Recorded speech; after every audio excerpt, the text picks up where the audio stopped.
श्री स्वामी समर्थ। आजची आपली कथा आहे CEO सुनबाई। मध्यमवर्गीय सावंत कुटुंब। पुण्यातलं एक घर। अंगणात मोगऱ्याचा सुगंध दरवळतोय आणि स्वयंपाकघरातून वाफाळणाऱ्या चहाचा सुवास येतोय। अण्णा सावंत सकाळचा पेपर वाचत होते तर काकू सुनंदा सावंत स्वयंपाकाचं नियोजन करत होत्या। घरात शांतता होती, पण आज त्या शांततेला थोडंसं उत्साहाचं आणि थोडंसं काळजीचं वलय लाभलेलं होतं।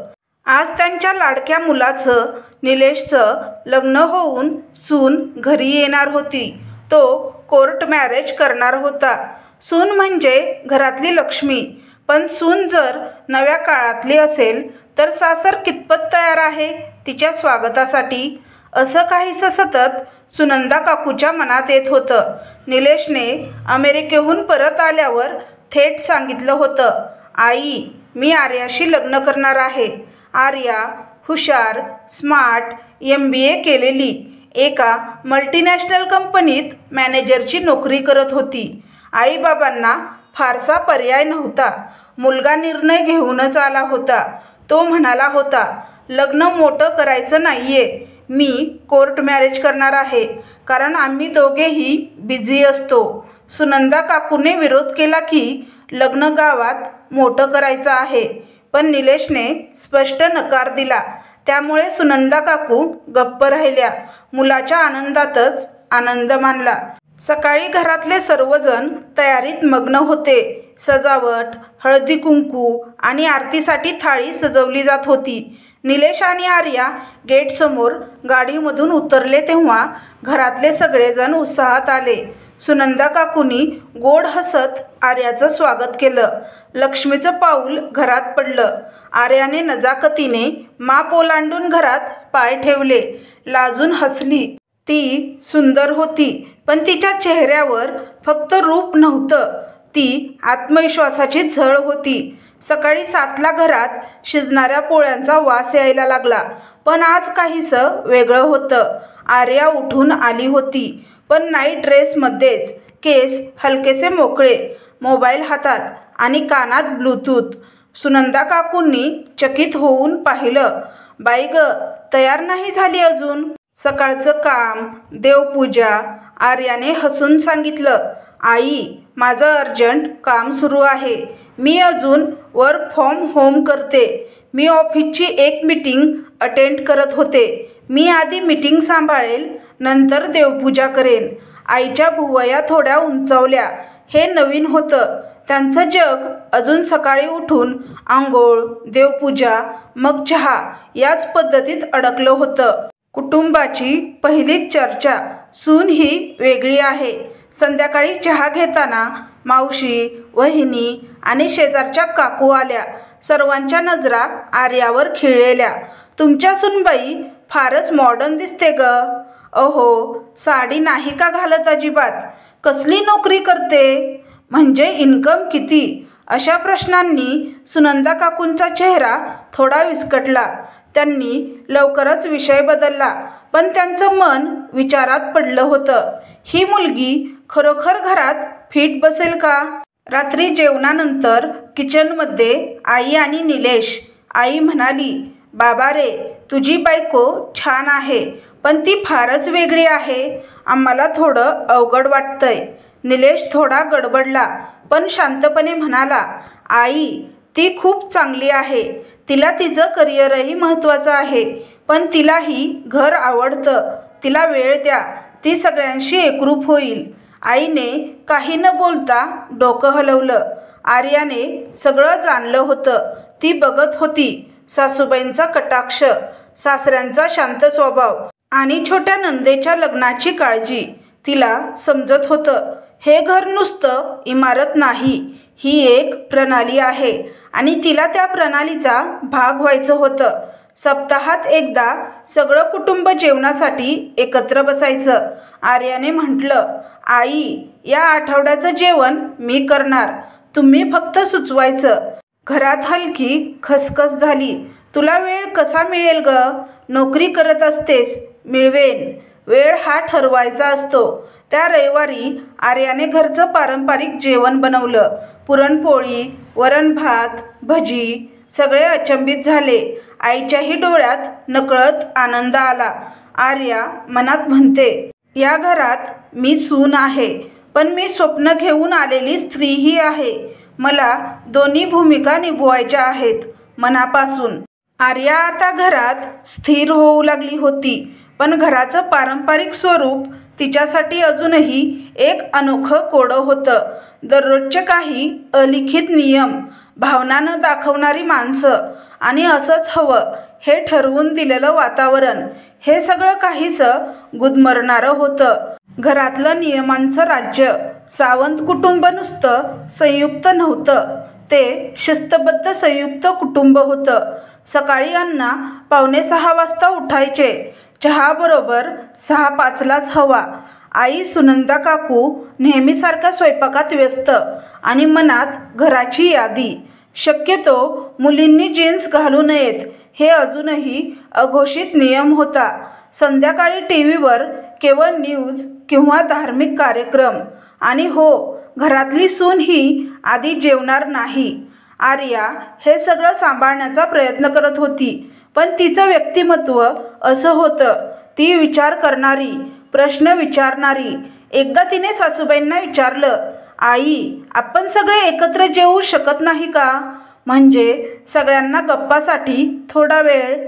आईने थोडं हसून टाळलं, पण मनात सल तयार झाला. तिचं बोलणं बरोबर आहे. शेजारी वैदेही काकू आल्या. एक कप चहा घेत म्हणाल्या, तुमची सून फारच बोलकी आहे ग. हल्लीच्या मुली खूप बोलतात, थोडं कमी बोलायला हवं. आई शांत होती, पण तिला वाटलं आर्याचं बोलणं म्हणजे तिचं स्वातंत्र्य, पण आजूबाजूला त्याचं नाव धटपणा होतं. एके दिवशी आई आणि अण्णा बैठक करत होते. घर खर्च वाढत होता आणि अण्णांचं पेन्शन पुरत नव्हतं. आर्या जवळ येऊन म्हणाली, आई, तुम्ही बजेट सिस्टीम लावली तर आपण खर्च एक्सेलमध्ये ट्रॅक करू शकतो. मी एक गुगल शीट तयार करून देऊ का? आई गडबडून म्हणाली, घर चालवायला आम्हाला शिकवू नकोस. आम्ही वर्षानुवर्ष हेच केलंय. ती संध्याकाळ घरात जरा गप्प होती. आर्याने विचार केला, मी तर खर्चाचं नियोजन लावण्यासाठी बोलत होते. मी काहीच चुकीचं केलं नाही. नणंद रेवती एक साधी पण सडेतोड मुलगी. नुकतीच एका बँकेत नोकरीला लागली होती. तिच्यासाठी लग्नाचं स्थळ बघितलं जात होतं. एके दिवशी आर्याने तिला विचारलं, तुझं स्वप्न काय आहे? रेवती म्हणाली, स्वतःचं घर आणि 2 वर्षानंतर लग्न. 2 वर्षानंतर लग्न हे आईला कळालं. त्यांनी आर्यावर खवळून विचारलं, तिला तूच हे शिकवलंस का? आर्या शांत होती. आई, रेवती मोठी आहे, तिला स्वतः ठरवायला हवं. लग्नाआधी तिचा आत्मविश्वास महत्त्वाचा नाही का? आईचा चेहरा घट्ट झाला. त्या रात्री त्या कुणाशीही फार बोलल्या नाहीत. आर्याचं वर्क फ्रॉम होम सुरूच होतं, पण कंपनीने तिला मुंबई ऑफिसला रिपोर्ट करायला सांगितलं. ती चिंतेत होती. घर, सासर, निलेश आणि आता ऑफिसचा प्रवास. तिने संध्याकाळी सगळ्यांसमोर सांगितलं, मला मुंबईला जावं लागणार आहे. कदाचित आठवड्यातून 3 दिवस मी तिथं जाईन. सगळेजण आश्चर्यचकित झाले. आई म्हणाली, घर सांभाळून कसं होईल हे सगळं? आर्याने डोळ्यात पाहून उत्तर दिलं, मी सगळं मॅनेज करेन, फक्त मला थोडा सपोर्ट करा. आई थोडा वेळ शांत होती, पण अण्णांनी पहिल्यांदा आर्याची बाजू घेतली. ती काही पळून जात नाहीये, तिचं आयुष्य आहे. आपलं घर तर आपलं राहीलच, पण तिचं आयुष्यही तिचं आहे. सुनंदा काकू एक दिवस मंदिरातून परतताना मैत्रिणीला म्हणाल्या, हल्ली घरात राहून सुद्धा मी कुठेतरी एकटेच वाटते ग. सून चांगली आहे, पण वेगळी आहे. त्या रात्री त्यांनी कपाटात ठेवलेला जुना फोटो अल्बम काढला. त्यात त्या आपल्या लग्नाचा अल्बम पाहत बसल्या. कधी काही बोलत नाहीत त्या, पण मनात एक न बोललेला प्रश्न, मी आर्यासारखी का नव्हते? का तिच्यासारखं जगणं मला शक्य नव्हतं? एका रविवारी आर्या लवकर उठली. तिने सगळ्यांचा आवडता नाश्ता केला. उपमा, कटलेट आणि गरम चहा. आई आश्चर्याने म्हणाली, आज काय विशेष? आर्या हसून म्हणाली, आई, मला वाटतंय मी तुमचं मन जिंकायला उशीर केला, पण मी प्रयत्न करत राहीन. आई शांत हसली. ती लाजली सुद्धा थोडी. सून होणं सोपं नाही, पण तू प्रयत्न करतेस हे आम्हाला दिसतंय. आर्या सासरच्या घरात समजूतदारपणाने आणि प्रेमाने एक नातं उभं करायचा प्रयत्न करत होती, पण तिच्या मनाच्या आत खोलवर काही वेगळंच चालू होतं. तिची अधुरी स्वप्न, तिच्या करिअरबाबतची धडपड आणि स्वतःला सिद्ध करण्याची खंबीर इच्छा. आर्याचं करिअर काही सहज सोपं नव्हतं. ती एका मध्यमवर्गीय कुटुंबातून आलेली. शिकण्यासाठी तिने अनेक दिवस अर्धपोटी घालवले होते. पुण्याच्या एका खाजगी कॉलेजमध्ये ती दिवसा इंटर्नशिप करत असे आणि रात्री MBAची लेक्चर अटेंड करत असे. तिचा एक जुना मित्र वैभव तिला नेहमी म्हणायचा, आर्या, तू CEO व्हायचं स्वप्न बघतेस, पण इथपर्यंत पोहोचायला तुला खूप त्याग करावा लागेल. ती हसायची, पण तिच्या डोळ्यात एक जिद्द असायची, स्वतःला सिद्ध करण्याची जिद्द. आर्याच्या मनात एक वेगळीच कसरत चालू होती. एकीकडे घराच्या जबाबदाऱ्या, अन्न, औषधं, घर खर्च, सासरचं वातावरण. दुसरीकडे ऑफिसमधील टार्गेट, प्रेझेंटेशन, क्लायंट मीटिंग आणि तिच्या टीमचं लीडरशिप. एक दिवस तिच्या आईशी फोनवर बोलताना आईने सहज विचारलं, आर्या, तुला एवढं सगळं करून थकवा वाटत नाही का? ती फक्त हसून म्हणाली, आई, थकवा येतो, पण स्वप्नांचं वजन हृदयावर असेल तर पाय चालत राहतात. आर्याला कंपनीने एक महत्त्वाची ऑफर दिली. मुंबई ऑफिसमध्ये बिझनेस युनिट हेड म्हणून ट्रान्सफर. पगार वाढणार होता, जबाबदारीही. तिच्या करिअरसाठी हा टर्निंग पॉईंट होता. ती गोंधळी होती. निलेशने तिला विचारलं, हेच तर तुझं स्वप्न होतं ना, मग विचार कसला? ती उत्तरली, स्वप्न माझं आहे, पण सासरही माझं आहे. जर मी हे पाऊल उचललं तर आई काय समजेल? अण्णांची औषधं, रेवतीचं लग्न, माझ्याशिवाय सगळं सांभाळेल का? निलेशने तिचा हात हातात घेतला. आर्या, तुझी स्वप्न केवळ तुझी नाहीत, ती आता माझीही आहेत. संध्याकाळी जेवणानंतर आर्याने सगळ्या कुटुंबासमोर शांतपणे मुंबईच्या संधीबद्दल सांगितलं. थोडा वेळ शांतता होती. सुनंदा काकूंनी विचारलं, म्हणजे तू घर सोडून जाणार? आर्या थोडं थांबली. सोडणार नाही आई. मी आठवड्यातून 3-4 दिवस मुंबईला राहीन, पण शनिवार, रविवार आणि शक्य झालं तर दररोज व्हिडिओ कॉलवर मी तुमच्या सोबत असेल. मी ही जबाबदारी टाळत नाहीये, फक्त थोडं वेगळ्या पद्धतीने निभावते. अण्णा म्हणाले, ती आपल्या घराची आहे, तिला आपण थोडं स्वातंत्र्य द्यायला हवं. आई काही बोलली नाही, पण तिच्या डोळ्यात संमतीची एक हलकीशी चमक होती.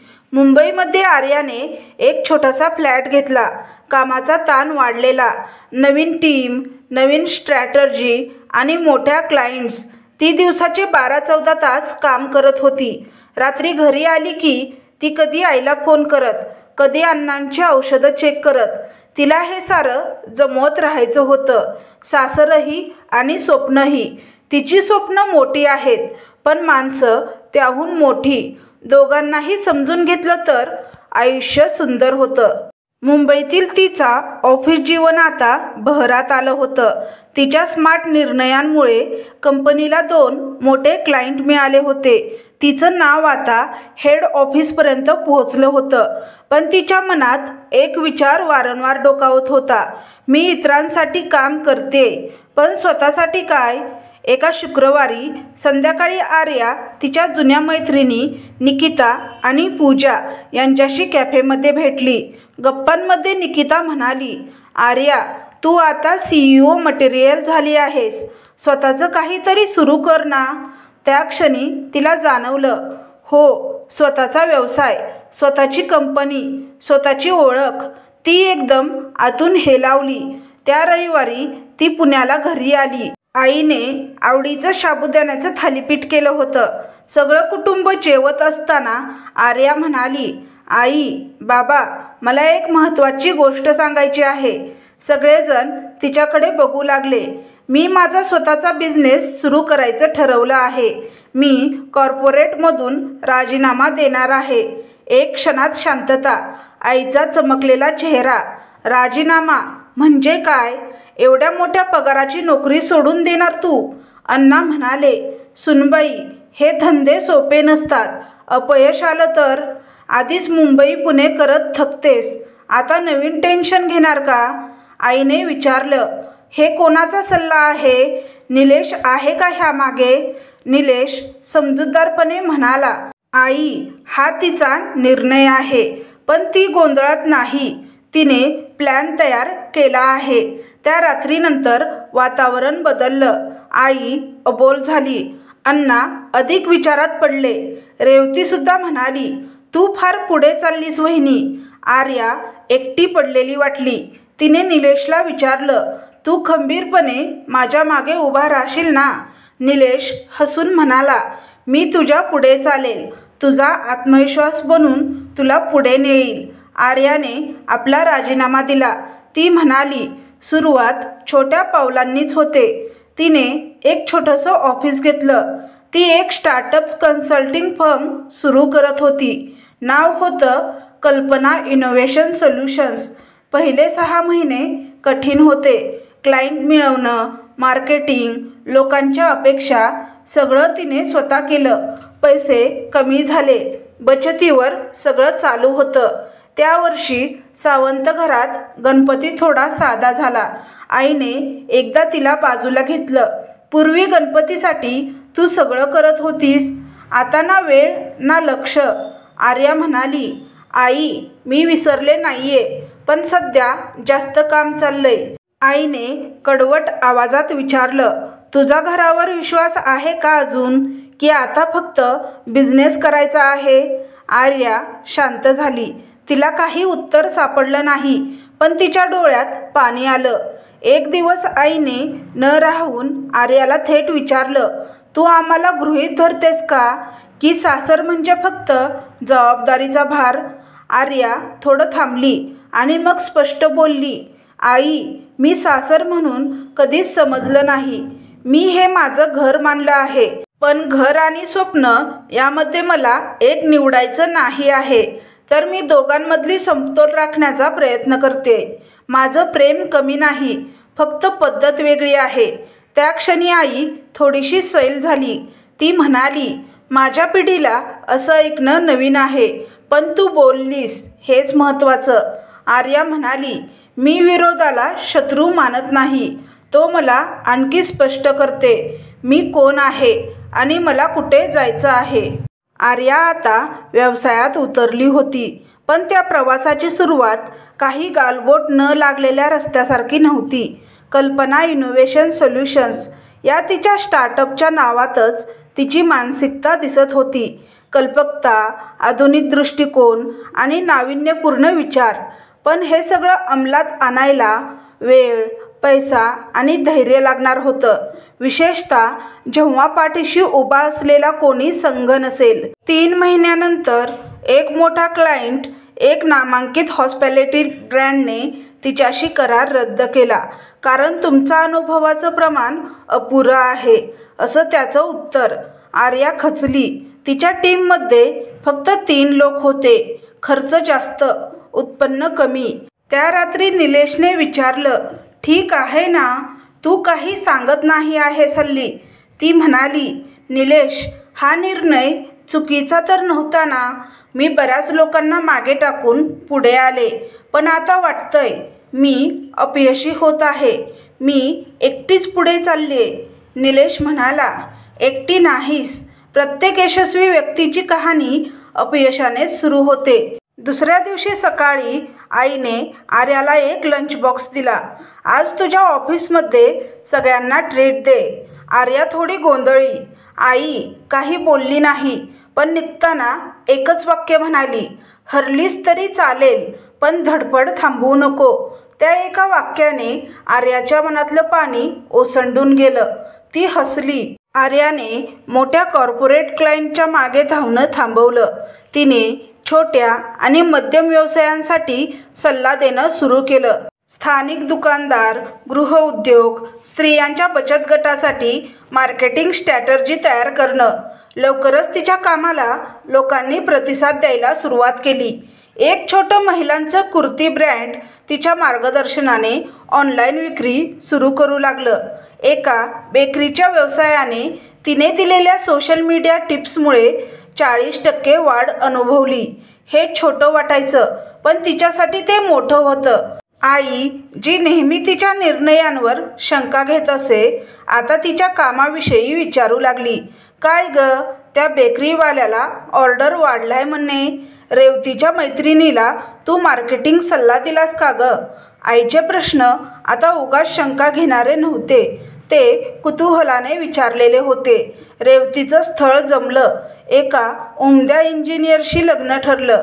लग्नाची तयारी जोरात सुरू होती. आर्याने तिच्या ऑफिसमधील वेळ सांभाळून सगळी जबाबदारी घेतली, डेकोरेशनपासून साडीच्या मॅचिंगपर्यंत. आई, जी आधी म्हणत होती की हिला वेळ कसा मिळेल, आता सगळ्यांना म्हणत होती माझ्या सुनबाईला कोणत्या वेळी कोणती गोष्ट करणार हे फार भारी जमतं.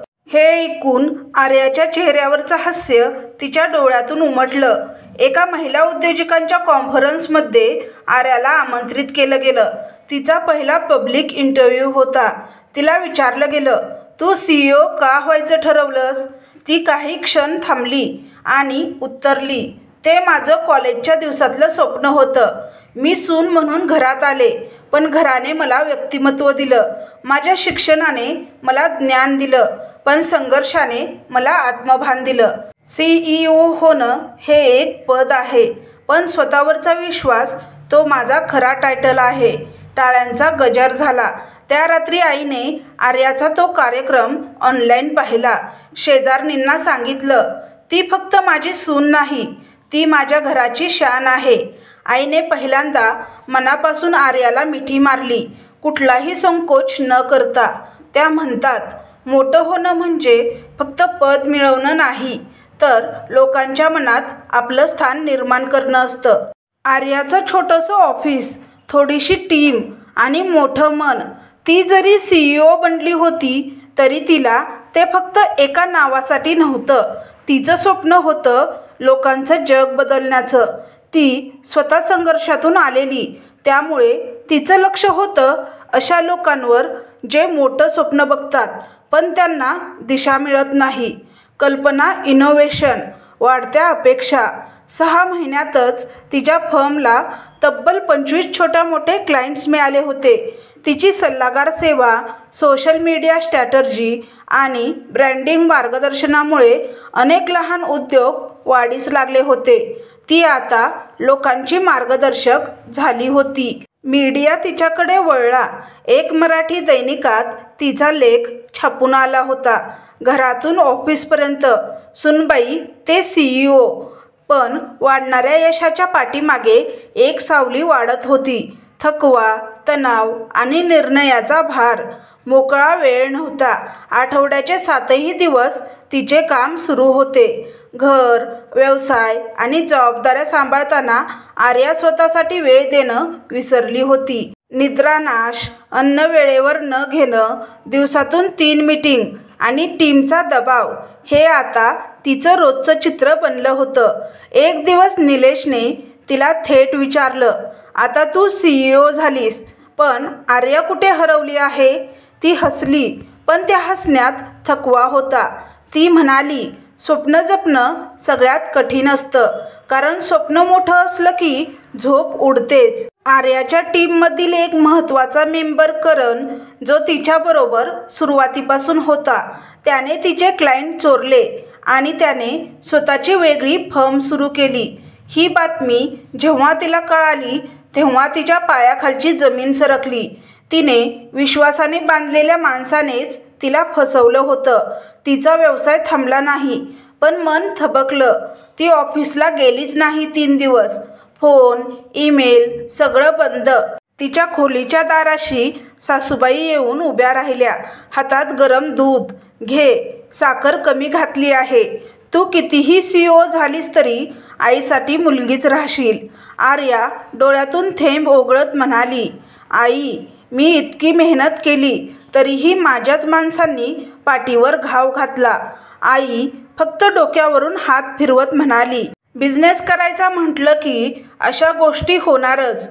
कधी नुकसान होणार तर कधी विश्वासघात. पण जेव्हा कोणी तुमच्यावर हल्ला करतो तेव्हा तो तुमच्याच यशाने घाबरलेला असतो. आर्या परत उभी राहते. तिने परत ऑफिस गाठलं. काही क्लायंट गेले होते पण काही अजूनही तिच्यावर विश्वास ठेवून उभे होते. तिची टीम आता छोटी होती पण ती खरी होती. तिने एक मोठा निर्णय घेतला. कमी क्लायंट पण दर्जेदार काम आणि प्रत्येक ग्राहकाशी वैयक्तिक संवाद. तिने स्वतः पुनर्गठन सुरू केलं. एका स्टार्टअप एक्सपोजमध्ये तिच्या फर्मने बेस्ट विजनरी कॉन्सेप्ट पुरस्कार जिंकला. ती स्टेजवर गेली आणि थेट म्हणाली, या यशामागे माझं अपयश आहे. ते नसतं तर मी इथे नसते. आई टाळ्या वाजवत होती. अण्णा हलकसं हसले. निलेशने फोटो काढला आणि म्हणाला, सुनबाई CEO नाही फक्त, ती आता सगळ्यांची आर्या मॅडम झाली आहे. ती म्हणते, माणूस कधी पडतो याने काही फरक पडत नाही. तो किती वेळात परत उभा राहतो त्यावरच त्यांचं आयुष्य ठरतं. CEO आर्या सावंत एक सशक्त, आत्मविश्वासू आणि प्रेरणादायी महिला उद्योजिका. तिचं ऑफिस वाढलेलं. टीम आता 15 लोकांची. देशभरातून क्लायंट येत होते. पण सगळ्यात मोठी गोष्ट, तिने कधीही घर विसरलं नाही. ती आठवड्याला 3 दिवस मुंबई आणि उर्वरित वेळ पुण्यात घालवत होती. घरी आलं की ती सुनबाईच बनायची. आईच्या मदतीला स्वयंपाकघरात, अण्णाच्या औषधांची आठवण आणि रेवतीच्या लग्नानंतरची कधीमधी भेट. पण आता घरात तिला मुलगी म्हणत होते. सुनंदा काकू, आई, माझ्या सुनबाईचं ऑफिस म्हणजे छोटं विश्वच आहे. तिथं गेले होते एकदा. अहो, सगळे तिला मॅडम म्हणतात पण ती सगळ्यांशी सखीसारखी बोलते. एक दिवस आर्याला उत्कृष्ट महिला उद्योजिका म्हणून भारतीय महिला उद्योजकतात पुरस्कार मिळाला. दिल्लीच्या विज्ञान भवनात ती स्टेजवर होती. तिच्या नावाची घोषणा होताच सगळ्या सभागृहात टाळ्यांचा कडकडाट झाला. ती मंचावर उभी राहिली आणि म्हणाली, मी एक स्वप्न घेऊन चालले होते पण मला ते साकार करता आलं कारण माझ्या पाठीमागे एक कुटुंब होतं जे सुरुवातीला संदेहात होतं पण नंतर माझा आधार झालं. माझ्या सासूबाईंचं नाव मी जाहीरपणे घेते, सुनंदा सावंत. त्यांनी मला सून म्हणून स्वीकारलं पण मला स्वतः म्हणून वाढू दिलं. त्या नसत्या तर सुनबाई CEO ही गोष्ट एक पुस्तक ठरली असती, वास्तव्य नाही. मंचावरून खाली येताना तिच्या डोळ्यात पाणी होतं आणि आईच्या डोळ्यातही. एका TV चॅनलवर तिची मुलाखत सुरू होती. समाज माध्यम प्रतिनिधी म्हणतात, तुम्ही कॉर्पोरेट सोडून व्यवसायात आलात. आज कल्पना इनोव्हेशन ही देशात नावाजलेली फर्म आहे. हे शक्य कसं झालं? आर्या हसत म्हणाली, माझा आत्मविश्वास आणि माझ्या सासरचा संयम. प्रतिनिधी म्हणतात, सासर? हे उत्तर आश्चर्यकारक आहे. अधिक सांगाल का? आर्या म्हणते, हो, कारण मी घर आणि ऑफिस वेगळं ठेवण्याऐवजी दोन्ही समजून घेण्याचा प्रयत्न केला. जेव्हा घर समजून घेतं तेव्हा बाई पंख पसरू शकते. रेवतीच्या मुलाचा जन्म झाला. आर्या तिला हॉस्पिटलमध्ये भेटायला गेली. डॉक्टर म्हणाले, बाहेर CEO मामी आली आहे. आर्या हसून म्हणाली, डॉक्टर, आज मी केवळ मामी आहे. CEO दुसऱ्या दिवशी परत येईल. आईने आर्याच्या पाठीवर थोपटून म्हणाली, तुला पाहून मला आता वाटतं आम्ही तुझ्यावर विश्वास ठेवायला उशीर केला पण तू एक क्षणही तो विश्वास तोडला नाहीस. आर्याने तिच्या स्टार्टअपचा एक भाग सामाजिक बांधिलकी म्हणून तयार केला. कल्पना उद्यमी योजना, ग्रामीण महिलांसाठी ऑनलाईन व्यवसाय प्रशिक्षण. यामध्ये महिलांना social media, customer service, online विक्री, फोटोग्राफी, बिलिंग अशा गोष्टी शिकवल्या जात.